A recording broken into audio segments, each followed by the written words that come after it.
Lafa mavava tanteraka kosa indray dia miompana amin'ny fanatanjahantena zany ho tanterahana eto Madagasikara manomboka ny 3 Jolay hatramin'ny 9 volana Aogositra ho avy izao ny andehan'ny 10 amin'ny ilay lalao vondron'ny tanora aty amin'ny ranomasimbe Indiana na ny CGSOI arahantsika tao izao manaraka izao ny tsara ho fantatra.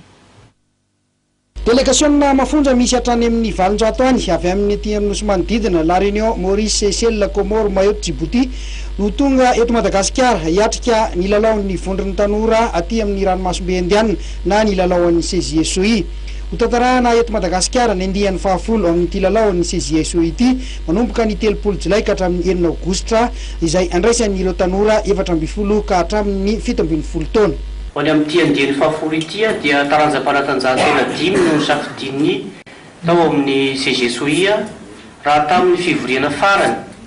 Ara-potoana ny ministrin'ireo tanora sy ny fanatanjahantena aty amin'ny ranomasimbe Indiana izay notodi-saina tao amin'ny nosy La Réunion nandritra ny fotoana ny Jeux des Îles farany teo dia taranja 5 no tapaka fandraisana anjara.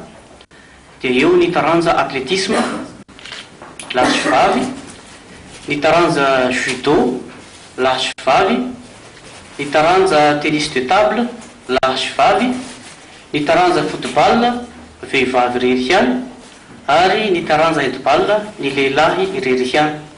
Andriamatoa Alain Zézé no nandrombaka ny larina voalohany tamin'ny famoronana ny logon'ny lalao izay nitoloran'ny ministeran'ny fanatanjahantena 3 tapitrisa ariary. Araka ny nambaran'Andriamatoa Andriamosarosa Anise dia ho tanterahana mandritra io lalao io ny fivorian'ny ministrin'ny fanatanjahantena rehetra aty amin'ny ranomasimbe Indiana. Nampahafantarina tamin'ity androany ity ihany koa ireo komity mpikarakara ity lalaon'ny CGSOI ity.